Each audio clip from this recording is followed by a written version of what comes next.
The esoteric and the occult are important for believers to be aware of, but they have a long, confusing, and storied history, and most people nowadays are not aware of the interconnectedness of these various occult and esoteric traditions within Western esotericism, and how those things are linked, and how the practices have much in common, and how they might be related to things like the New Age that you hear about. So I think it's beneficial to take a look at the history of these things so that people can have a greater understanding of them and see how they're all connected, and how all the pieces of the puzzle and history fit together, and how these ideas have their roots in ancient mythological systems that bring them to the forefront of modern culture. The reality is that early Christians had opinions on these type of things. They had opinions on the history of world mythologies. They had opinions on practicing things like magic and rituals. They had opinions on all of these things, and they were well aware of them in the ancient world, and we've lost much of that to our modern day knowledge. And it's valuable to me to recover that. If it sounds interesting to you as well, then I encourage you to consider sticking around with the channel. I appreciate your support, your time. I would appreciate if you'd consider leaving a like, commenting, or following along with the channel, and leaving me any suggestions that you may have. This is Credence Questions, and I thank you for watching. So what really is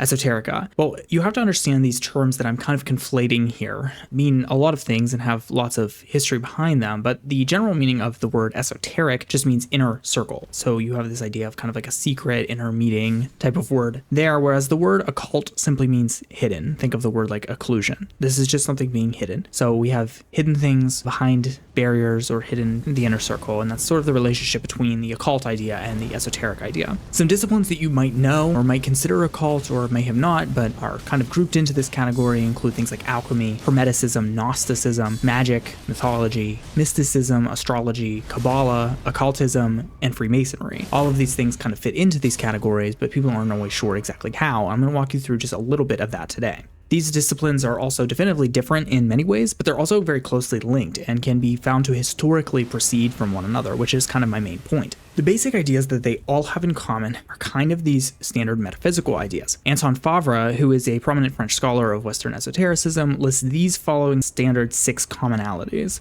Number 1 is correspondences, which is a metaphysical link between all things in the cosmos, such as the link between silver and the moon that you hear a lot about in things like alchemy. The second idea is living nature, the idea that this cosmos that we're talking about is alive and matter is not inert. It's more of something like energy that you might hear. Third is the idea of imagination and mediations, in that imagination is essentially a type of organ that perceives hidden reality beyond what is physical.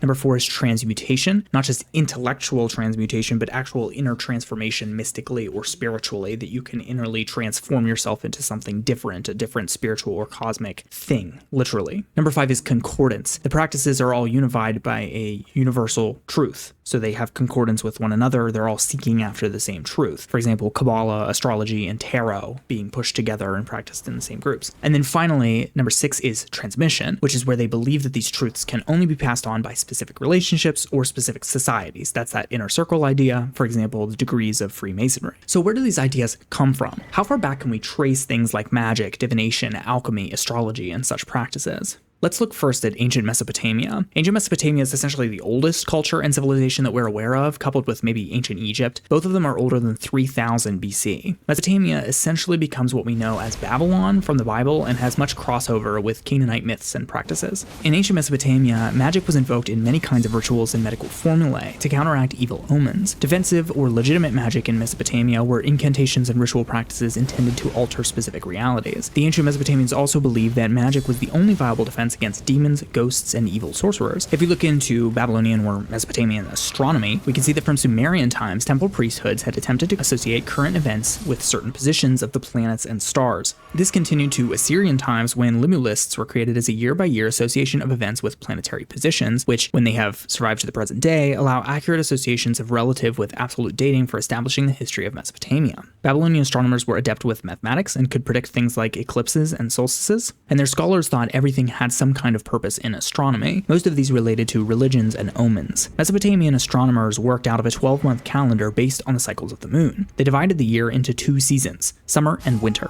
The origins of astronomy as well as astrology date from this time. During the 8th and 7th centuries BC, Babylonian astronomers developed a new approach to astronomy. They began studying philosophy dealing with the ideal nature of the early universe and began employing an internal logic with their predictive planetary systems. This was an important contribution to astronomy and the philosophy of science, and some scholars have thus referred to this new approach as the first scientific revolution. This new approach to astronomy was further developed in Greek and Hellenistic astronomy. Babylonian astronomy then served as the basis for much of Greek, Classical Indian, Sasanian, Byzantine, Syrian, medieval Islamic, Central Asian, and Western European astronomy, which is really important. So now let's take a look at Egypt, as we said, which is the second oldest, debatably, society, may have existed around the same time. In ancient Egypt, magic was personified as the god Heka and was an integral part of religion and culture, which is known to us through a substantial corpus of texts which are products of the Egyptian tradition. While the category magic has been contentious for modern Egyptology, there is clear support for its applicability from ancient terminology. The Coptic term Hik is the descendant of the Pharaonic term Heka, which, unlike its Coptic counterpart, had no connotation of impiety or illegality,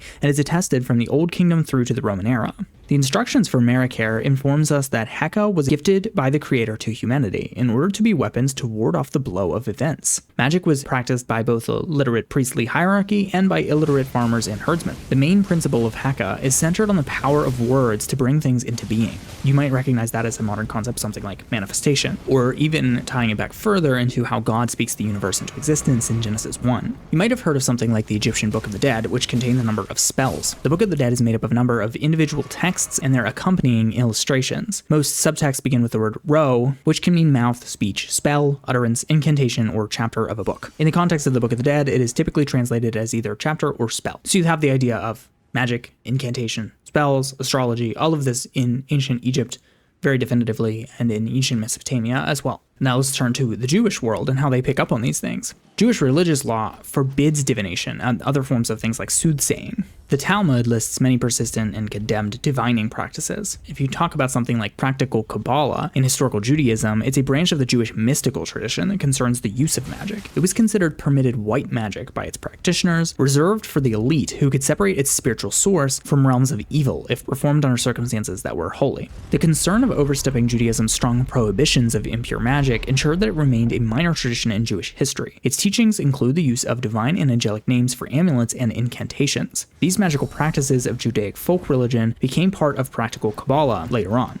And finally, if we bring magic into the Greco-Roman world, we see that the English word magic literally has its origins in ancient Greece. During the late 6th and early 5th centuries BCE, the Persian magus was Grecicized and introduced into the Greek language as magos and mageia. In doing so, it transformed meaning, gaining negative connotations, with the magos being regarded as a charlatan whose ritual practices were fraudulent, strange, unconventional, and dangerous, so different than standard pagan worship, for example. Magic was not distinct from a religion, but rather an unwelcome, improper expression of it, the religion of the other. Practicing magic was a form of insult to the ancient Greeks. Further, in ancient Roman society, magic was associated with societies to the east of the empire. The 1st century CE writer Pliny the Elder, for instance, claimed that magic had been created by the Iranian philosopher Zoroaster, from which you might recognize Zoroastrianism, and that it had been brought into the West by the magician Osthenes, who accompanied the military campaigns of the Persian king Xerxes. Ancient Greek scholarship of the 20th century, almost certainly influenced by Christianizing preconceptions of the meanings of magic and religion, and the wish to establish Greek culture as the foundation of Western rationality, developed a theory of ancient Greek magic that was primitive and insignificant, and thereby essentially separate from Homeric religion. Since the last decade of the century, however, recognizing the ubiquity and respectability of acts such as binding spells, described as magic by modern and ancient observers alike, scholars have been compelled to abandon this viewpoint. The Greek word for magic itself derives from the word magos, originally simply the Greek name for a Persian tribe known for practicing their religion. This is interesting because similarly to in my Labubu video, I mentioned a lot of things originating from Persian culture relating to things like magic and rituals and handed down practices and the origins of Celtic mythology and other things like that being traced back to Persian mythology. And here we can see literally the idea of magic stemming from a Persian tribe known for their practices. You can see this early idea of the Christianized perspective of magic in writers like Augustine of Hippo, who thought that magic did not merely constitute fraudulent and unsanctioned ritual practices, but was the very opposite of religion because it relied upon a cooperation from demons. In this, Christian ideas of magic were closely linked to the Christian category of paganism, and both magic and paganism were regarded as belonging under the broader category of superstition, another term borrowed from pre-Christian Roman culture. The Christian emphasis on the immorality and wrongness of magic conflicts a bit with the other approaches from monotheistic religions like Judaism and Islam. For example, while Christians regarded demons as inherently evil, there are entities such as the jinn in Islamic mythology that were perceived more as just ambivalent.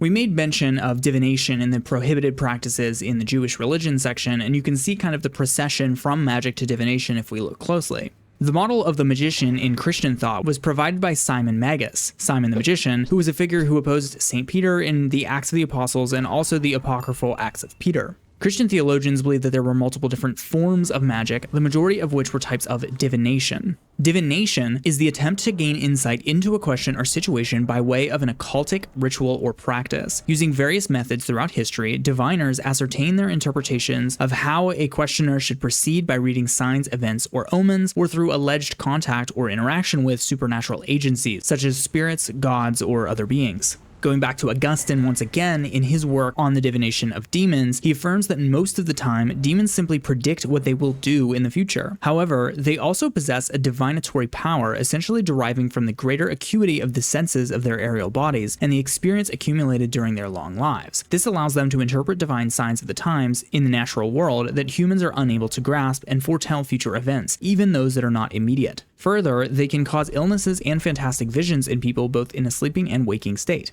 The accuracy of the predictions clashes with their evil and deceptive nature, and with God's higher plans that are only known to him, and his angels can even divert and override the signs caught by demons in the natural world. So that's just early Christianity extrapolating on how they think demons can make use of supernatural powers and things like divination and different types of rituals and magic, and how they can have some predictive accuracy but not full predictive accuracy. As we alluded to, the practice of magic and divination are prohibited in Jewish law, looking back to Exodus, Leviticus, and Deuteronomy.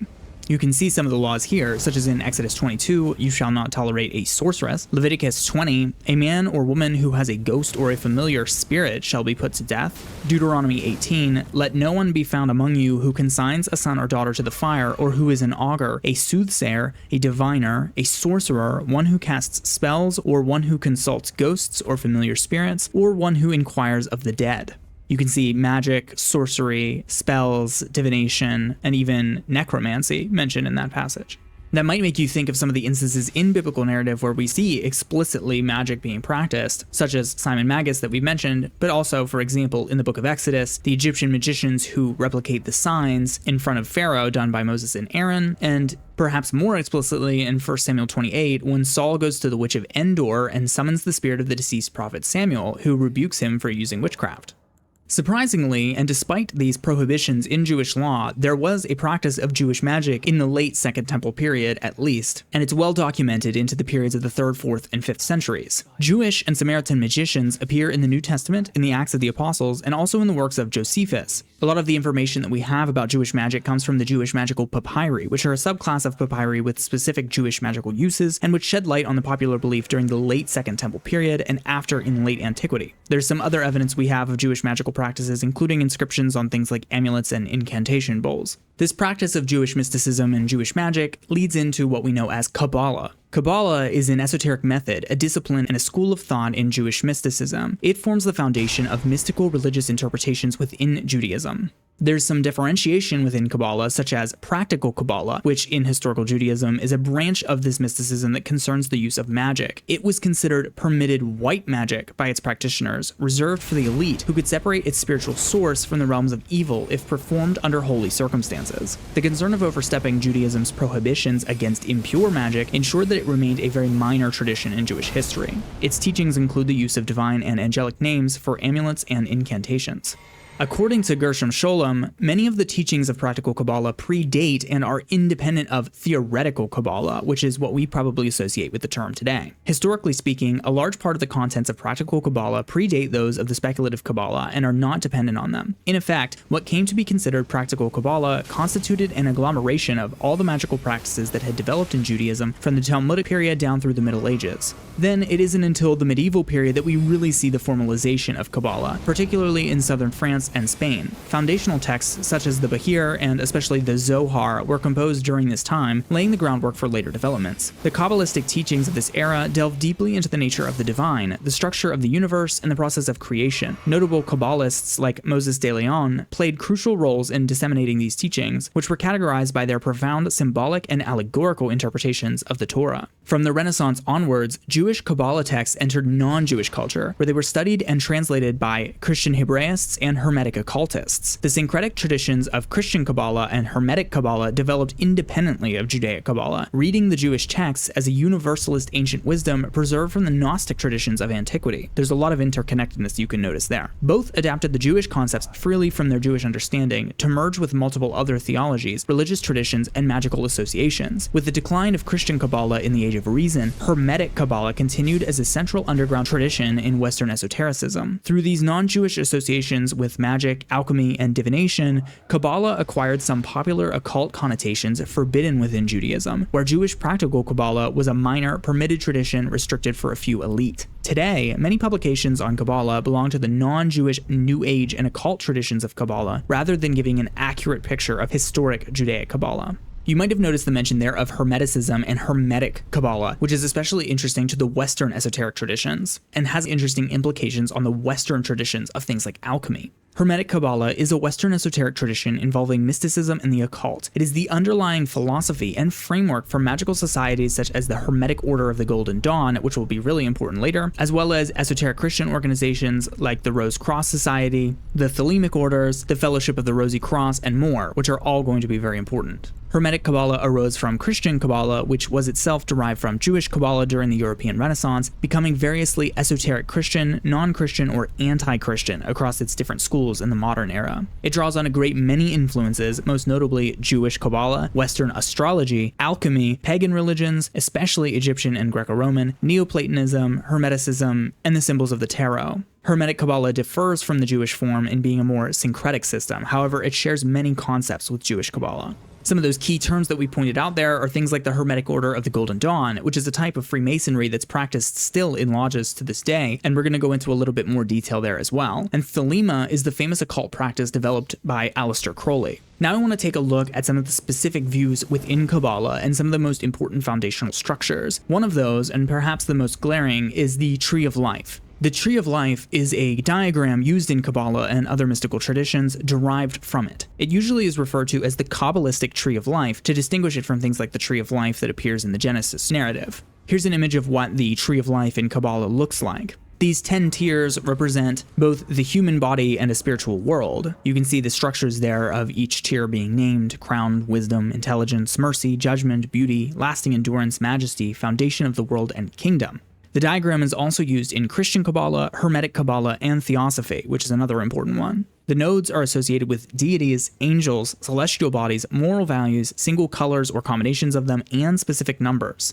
In the modern day, Kabbalah crosses right over to Eastern and New Age practices, as you can see here with the Tree of Life being associated with the chakras. So this is a long line of inspiration that we can track back, practices overlapping each other. Perhaps one of the most influential that was mentioned is that of alchemy. Alchemy is an ancient branch of natural philosophy, a philosophical and proto-scientific tradition that was historically practiced in China, India, and the Muslim world, and in Europe. In its Western form, alchemy is first attested in a number of pseudepigraphical texts written in Greco-Roman Egypt during the first few centuries AD. Greek-speaking alchemists often refer to their craft as the art, or knowledge, which you might recognize as something like gnosis or Gnosticism, and it was often characterized as mystic, sacred, or divine.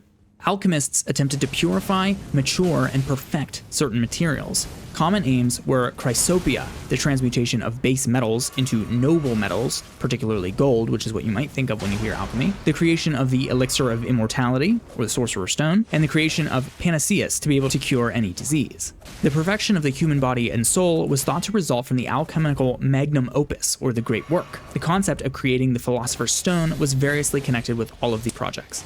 The start of Western alchemy may be generally traced to ancient and Hellenistic Egypt, where the city of Alexandria was a center of alchemical knowledge and retained its preeminence through most of the Greek and Roman periods. Following the work of André-Jean Festugier, modern scholars see alchemical practice in the Roman Empire as originating from the Egyptian goldsmith's art, Greek philosophy, and different religious traditions. Tracing the origins of the alchemical art in Egypt is complicated by the pseudepigraphic nature of the texts from the Greek alchemical corpus. The treatises of Zosimus of Panopolis, the earliest historically attested author, can help in situating the other authors. Zosimus based his work on that of older alchemical authors, such as the ones mentioned here, but very little is known about any of these authors. The most complete of their works, the 4 books of Pseudo-Democritus, were probably written in the 1st century AD.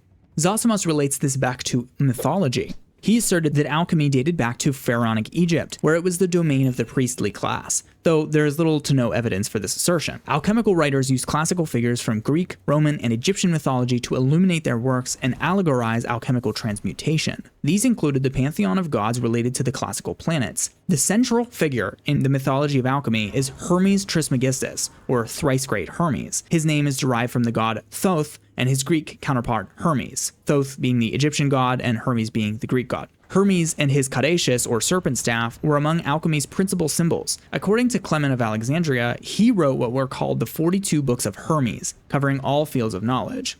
If you stumbled into this stuff a bit, you might recognize mentions of things there like Hermes Trismegistus or Thoth, as in the Emerald Tablets of Thoth, which have been getting a lot of attention online. With this knowledge of how alchemy relates to the god Hermes or Thoth, we can go back to that term Hermeticism that we talked about earlier and that's come up so often. Hermeticism is a philosophical and religious tradition rooted in the teachings attributed to Hermes Trismegistus, who is a syncretic figure combining the elements of the Greek god Hermes and the Egyptian god Thoth. This system encompasses a wide range of esoteric knowledge, including aspects of alchemy, astrology, and theurgy, and it has significantly influenced various mystical and occult traditions throughout history. The writings attributed to Hermes Trismegistus, often referred to as the Hermetica, were produced over a period spanning many centuries, something like 300 BC to 1200 AD, and may be very different in content and scope. In Hermeticism, alchemy, and Kabbalah, which give way to the later developments of things like the Hermetic Order of the Golden Dawn, we can see the linking ties between Kabbalah, alchemy, occultism, Crowley, and the Masons. To pivot back here to the Egyptian god Thoth being more ancient than Hermes, as I said, you might recognize him from his recent mentions in connection to things like the famous Emerald Tablets. The Emerald Tablet is a compact and cryptic text traditionally attributed to the legendary Hellenistic figure Hermes Trismegistus. The earliest known versions are 4 Arabic recensions preserved in mystical and alchemical treatises between the 8th and 10th centuries CE, chiefly The Secret of Creation and The Secret of Secrets. It was often accompanied by a frame story about the discovery of an emerald tablet in Hermes' tomb. Beginning from the 1st century BC onwards, Greek texts attributed to Hermes Trismegistus appeared in Greco-Roman Egypt. These texts, known as the Hermetica, are a heterogeneous collection of works that in the modern day are commonly subdivided into 2 groups: technical Hermetica, which comprises astrological, medical, botanical, alchemical, and magical writings, and the religio-philosophical Hermetica, which comprises mystical philosophical writings.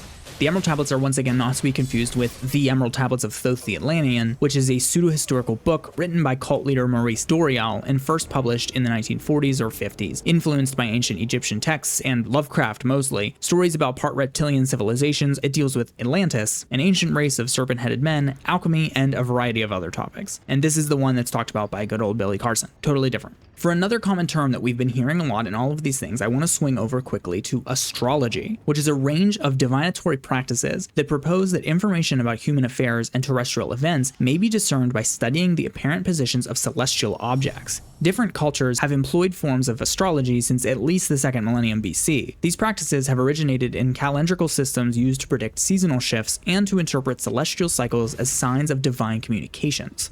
Prior to the Enlightenment, astrology was generally considered a scholarly tradition and was common in learned circles, and often was practiced in close relation to astronomy, meteorology, medicine, and alchemy. It was present in political circles and is mentioned in various works of literature from Dante to Shakespeare, but during the Enlightenment, astrology lost its status as an area of legitimate scholarly pursuit. To see astrology become largely westernized, we can look to the occupation of Egypt by Alexander the Great in 332 BC, where Egypt then became Hellenistic. The city of Alexandria was founded by Alexander after the conquest, becoming the place where Babylonian astrology was mixed with Egyptian decanic astrology to create horoscopic astrology as we know it. This contained the Babylonian zodiac with its system of planetary exaltations, the triplicities of the signs, and the importance of eclipses. It used the Egyptian concept of dividing the zodiac into 36 decans of 10 degrees each, with an emphasis on the rising decan, and the Greek system of planetary gods, sign rulership, and the 4 elements. 2nd century BC texts predict positions of planets in zodiac signs at the time of the rising of certain decans, particularly Sothis. The astrologer and astronomer Ptolemy lived in Alexandria. Ptolemy's work, the Tetrabiblos, formed the basis of Western astrology, and enjoyed almost the authority of a Bible among the astrological writers of 1,000 years or more. So I hope you can see the interconnectedness of all of these things in the ancient world. Astrology, alchemy, Hermeticism, the worship of myths and gods who are handing these practices down. I mean, we have this going all the way back to the Egyptian god Thoth, mixing his secret knowledge and magical practice with the Greek god Hermes, and all of that being combined during Hellenistic Egypt with the ancient Babylonian practices of magic and rituals that are probably closer aligned to the things that we hear about in the Old Testament, and all of those being influenced for occult practices like alchemy that lead onto the secret societies that we have today. Well, you might want to know exactly how we can trace those things there. So now we can look at the resurfacing of all of these occult practices and ideas during the Middle Ages and into today. We really don't see these ideas start to resurface publicly or in documentation until the 1500s during the Renaissance. Once we get to the early 1600s, we can see the formation of Rosicrucianism, where 3 mysterious documents are discovered featuring Christian Rosicrucians, meaning Rose Cross, who reported having traveled the world and learning secret knowledge. The documents contain many alchemical practices, and little is known about the origins of these documents. But this discovery led to the practice of the fraternities of the Rose Cross, which becomes Rosicrucianism.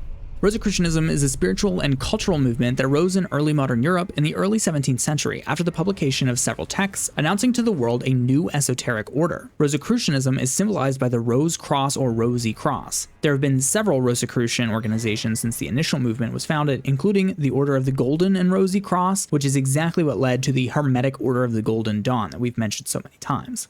In the 1700s in Scotland, local guilds of stonemasons started social guilds. But eventually, they allow wealthy individuals to begin joining, which transforms it into an elite club with secret information and strange practices, which is where we get Freemasonry, which is obviously still around today in various forms. But some of these Masons then merge with Rosicrucianism in the 1750s, where they form the Order of the Golden and Rosy Cross. These Rosicrucians combine things from alchemy, Kabbalah, and Hermeticism.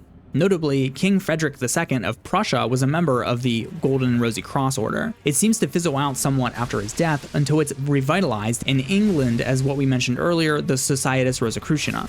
From there, this society eventually bleeds into the structure of the Hermetic Order of the Golden Dawn, which focuses more on ancient paganism. Some notable members of this Hermetic Order of the Golden Dawn include William Butler Yeats and Sir Arthur Conan Doyle, as well as A.E. Waite and Pixie Smith, who are the creators of the most famous Rider-Waite tarot deck. Later on, in 1767, modeled after both Rosicrucianism and Freemasonry, we get the Ellis Cohens, or the Elect Priests.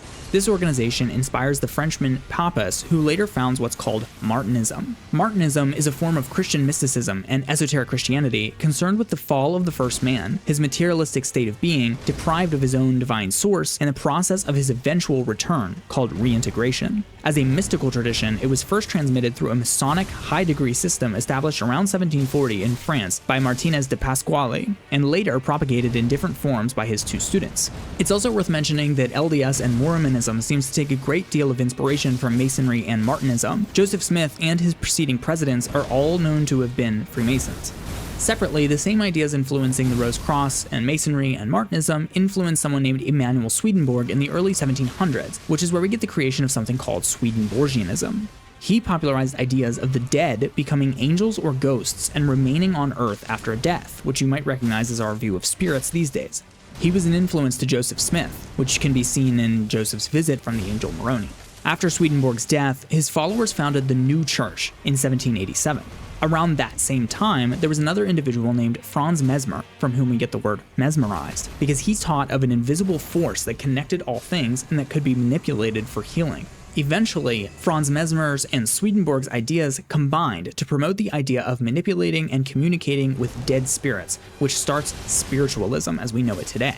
Early proponents of spiritualism include people like the Fox sisters in the 1800s, who were perhaps the first modern mediums that we know of, but they were later found out to be frauds. But from Franz Mesmer, we can trace one of his followers named Phineas Quimby, who founded a new movement called New Thought, which primarily taught the idea that one's mental state can have an impact on the real world, which is where we get the origin of manifestation, which, if you Google, looks remarkably similar to the Kabbalistic Tree of Life that we mentioned earlier. The idea of the manifestation, the New Age, chakras, and the Tree of Life seem to be very intermingled in thought. If we keep going, the spiritualism movement also influenced someone named Helena Blavatsky, and she was the founder of Theosophy and the Theosophical Society, which came up earlier as well. This society combined Rosicrucianism with spiritualism. One of her primary ideas was root races, connected to lost continents like Atlantis, and she taught that Aryans were the most advanced race, teaching Aryosophy.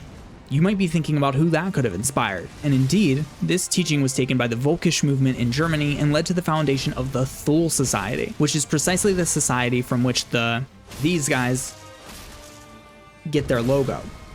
Their logo. So that's a heck of a trickle down through all of those influences. If we jump back to the Hermetic Order of the Golden Dawn, from the Golden and Rose Cross movement, the most prominent member of the Golden and Rosy Cross is Aleister Crowley, who develops Thelema. Thelema means divine will, and its practice is based around the Book of the Law, which he supposedly received from a spirit that visited him in Egypt in 1909. Thelema focuses more on ceremonial magic, prominently sexual rituals. But Crowley is especially notable because his influence is everywhere. We're going to track some of it today, but it's important to note that people from all over the place were associated with Aleister Crowley, including the founder of NASA and all of the founders of Hollywood. In his later life, he influenced Gerald Gardner, who was the co-founder of Wicca, which we'll talk about in a second. His writings also go on to influence Anton LaVey, who's the founder of the Church of Satan in 1966. Additionally, Crowley also influenced L. Ron Hubbard, who founded Scientology in 1953. Related sort of to Wicca, I want to mention neo-paganism, who are people who revive pagan practices after they had eventually been extinct. Neo-pagans practice things like Druidry, which is the worship and harmony of nature. But of natural and neo-pagan-like practices, Wicca is the most popular. Wicca is predominantly female, though there can also be male witches technically. As I said, it was popularized by Englishman Gerald Gardner in the early 1900s, along with practicing witch Margaret Murray. Gardner was close friends with Aleister Crowley, and was involved in his sect of Masonry. Wiccans often practice from Gardner's Book of Shadows, which is conjunctive with Crowley's work. All of these aforementioned ideas, neo-paganism, spirituality, theosophy, New Thought, influence together what we call New Age.